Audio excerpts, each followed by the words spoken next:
What's up, YouTube? It's your boy Trucker States, back here with another video again. Man, I'm out here doing good, doing great. Hope you guys doing good, doing great. This video, I'm gonna talk about how I make money. Well, I ain't gonna say how I make money, but how do I get good miles and make good money working at Swift Transportation. The reason I'm making this video because somebody sent me a message and they wanted me to talk about how I usually plan my trips. How do I try to get the big miles, or how I put myself in a position to get good miles and stuff like that. So, with that being said, I'm going to do that. So, first rule, you must run your truck. And how you run your truck properly. So when you shut down at night or in the daytime, whenever you're about to take your 10-hour break, take a 10-hour break, nothing more, nothing less. Not approved. What I usually do, line behind you or rear. what I usually do when what I usually do when I shut down about to take my 10-hour break, I set my alarm clock for 10 hours. When that alarm clock goes off, I'm back up, back ready to roll. I cook on my truck, so I don't have to worry about, how I'm gonna eat when I wake up in the morning and stuff like that. I usually cook me something between when I'm on my 10-hour break before I lay down to go to sleep.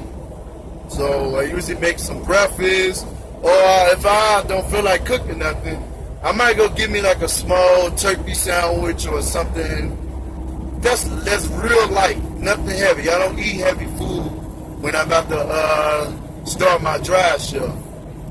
I don't eat heavy food. I don't do it even when I'm not driving. That's just how my diet is. I don't mess with greasy food. So that's how I maintain and keep a high energy, keep my energy good to run all day. So this is what I do. Pre-planning is very important. Pre-plan once you get your load. You need to know if you pick your load up on Monday and you know that it needs to be delivered by Wednesday, you need to pick your starting point and you need to pick your end point, where you're going to end your day. From Monday, you need to know where you're going to start, which most likely is the shipper. And at the end of the night, whenever you're shutting down that Monday, you need to know where you're going to shut down. Now, how you do that? I use this app and called Trucker Pal. You can get it off the app market. I use Trucker Pal. It has all the truck stops all over the map, all over the country. It shows, all you got to do is just get on there. You're going to see all the truck stops. It tells you how far they are. They have updates that when the drivers make it there, a lot of the drivers will give updates. Oh, it's a standstill. Well, let me downshift. The traffic is slowing down for some reason. I'm gonna throw my hazard lights on and downshift because I don't know what's going on. But let me finish saying what I'm saying. So I usually know when I'm about to shut down. So I write down, I know at what time I can make it there, and I stick to it. I drive, when I start driving, I don't take my break until at least I didn't put in at least 4.5 to 5 hours on a bad day. That's a bad day. Now on a good day, I run my clock out till I got like 1 hour left on my clock. Like what I did, what I'm doing right now. So when I get my load, I pre-plan. I know if I have Monday to Wednesday to deliver it, I know where I'm going to start, and I know where I'm going to end every night. But, you know, things can change. That's why you pre-plan also. I usually try to drive at least 10 hours a day. I leave myself 1 hour of drive time at the end of every shift. So when the next week start, when my hours recap, I always have good recap hours. Like I usually roll between 2 to about 3 weeks off of 34, and that just I roll sometimes like 2 weeks off recaps if you know how to do it right and manage your time. So that's where the extra money come in there also. If I'm not sitting a lot, you got to keep your truck moving. So managing your time. If you're not driving, you should be off duty, time not running. Only time your clock should be running if you're getting fuel or if you're doing a loading call or if you're driving. Other than that, you should be off duty. Set your clock for 10 hours. Do not oversleep those 10 hours. Get up, be ready to roll, and pre-plan. That's how I used to make the money. And now also, what I try to do is, sometimes with these companies, they'll give you a load that delivers on Wednesday, but you picked it up on Monday. It could be a short trip. This is just an example. If my dispatcher gives me a load that picks up on Monday and they wanted me to deliver it on Wednesday, this is where the pre-planning come in there. So I look at where I'm starting from. I look at my 70th hour clock. I look at how many hours I got for the week. So I look at the hours. Looking at my hours will help me determine how much driving I can do. So if I could get the load delivered there on Tuesday and they wanted me to get there on Monday, what I usually do is I get on the phone with my driver manager or driver leader and I tell them, look, I pre-planned my trip. The delivery is for Wednesday at this time, whatever time that might be, but I can get it there on Tuesday. I can't guarantee that I will be there at this exact time because traffic is unpredictable. But if everything go according to the way I planned my trip, I should be there on Tuesday. Now, some people, they might sit on that load to Wednesday and they made it there Tuesday and they didn't tell their manager that they was going to be there early. So what happens is you leave money on the table because those are the miles that you're missing. Because depending on your leader or whatever company you get, like I done this a lot of times. I done made it to my appointments a day early. So I usually get with my manager and they set up a pre-plan for me to drop the trailer that's loaded that I'm under either at a drop yard or they have me swap out with a driver or I drop at the terminal.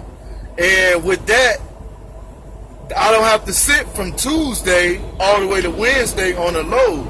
I can drop that load off Tuesday and pick up another load Tuesday also and be back rolling and heading somewhere else and not sitting. That's how you make the extra miles. Now, that's only if you're in a position to do that. That's not going to happen all the time, but pre-planning is very important. That's how you maximize the miles and your money when you're working for any company. Not just Swift. This is for any company. Pre-planning, no more than 10 hours in the sleep. No more. And pre-planning. So, I try to give you guys as much details as possible, but if there's anything that I left out, feel free to hit me up in the comments. You know, I'm open for discussions. Don't really matter to me, but that's how I usually make the money. I don't sit on loads. If I can get a load delivered on Tuesday, but they want me to deliver it Wednesday, I'm going to get it there Tuesday. And sometimes the company might not be able to get a pre-plan on you to where you can get it dropped at a yard or something like that. I done went into the shipper and I done talked to the people at the shipper and I done talked them into unloading me early. Yes, a day early. And I didn't have to go through the company because I called the company and, you know, sometimes they might not be able to get nothing set up. So you got to take matters into your own hand also. Go to the shipper. It might be a slow day for them. And you go there, like it happened to me a couple of times. Well, I was a day early. I made 3 deliveries in one day. I had 3 stops on this one load. Now, they had my load set up for Monday. They had 1 stop set up for Monday. The second stop was set up for Tuesday, and the third stop was set up for Tuesday also. So they had 2 stops for Tuesday. So what I did was, I wanted to take a 34 because my hours was already low. This is what I did. Since I had 3 stops, I made my first appointment on Monday, my first stop. Now, I drove that load from Phoenix all the way to, I think I was somewhere about San Francisco. So, I was there maybe like 15 hours before I had to make my delivery to my first appointment. Now, what I did was I parked 10 minutes away from my first appointment. That's another thing. If you can park as close, if you can get as close as possible to the shipper where you're going to pick your load up or if you're going to deliver, get as close as possible. You know, if you can park on the street next to the factory, if they allow semis to park there, go ahead and do it. That way you can get up, head into the factory. You have a fresh 14. You ain't even got to really start your clock yet. You could be in there getting loaded or unloaded with a fresh 14. Now you have that fresh 14. Now guess what you can do with that? Now, since you already have a fresh clock and you haven't started it, you have 11 hours, a fresh 11 hours that you haven't even started yet. And just go. And just go. Now you have it's a chance you might be there a day early. And this what comes into play with the calling your manager and setting up a pre-plan. So let me get back to the story. I was 10 minutes away from the shipper. They didn't have nowhere I could park on the street or anything. So lucky for me, there was a truck stop that was 10 minutes away. It was like 12 miles away, 10 minutes driving. I started my clock. I got in. Boom, they knocked me out. I got there as soon as they opened their doors up. I was the first truck in. They knocked me out in like an hour. They knocked it out. Bam, got the first load done. Now, I could have just sat on the last 2 stops and just said, you know what, forget it. I'm just gonna sit on these last 2 stops. I'm gonna chill and relax and deliver it tomorrow. Fuck it, I'm just gonna deliver it tomorrow. I didn't do that. I said, you know what? I called my manager and everything. She was like, I'm gonna call customer service and see what they can do. But if you want to, just go and head in.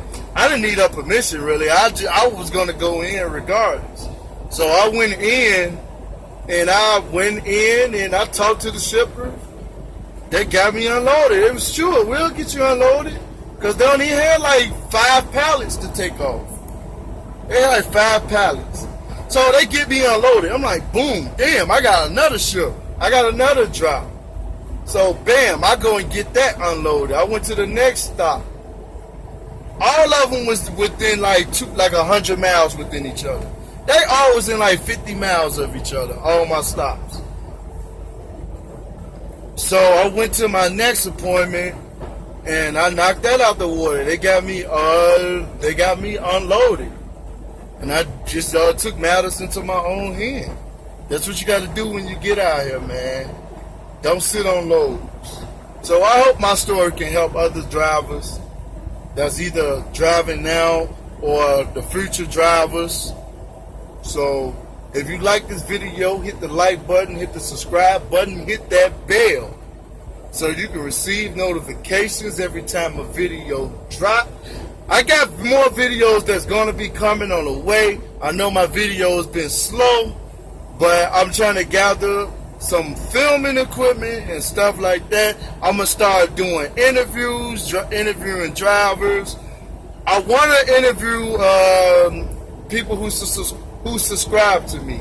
So if you see me out here at the truck stops, don't be afraid to say what's up. I won't be rude. I will speak. Just let me know who you are. Like, man, just be like, man, I watch your videos on YouTube. I'm a subscriber. Or even if you don't subscribe and you just watch the video and you see me, just say what's up. If you want to interview, if I got the time, hey, I would make the time. Even if it's just a 10-minute interview, I would do that. So, hit the like button, hit the subscribe, and I am out. Peace.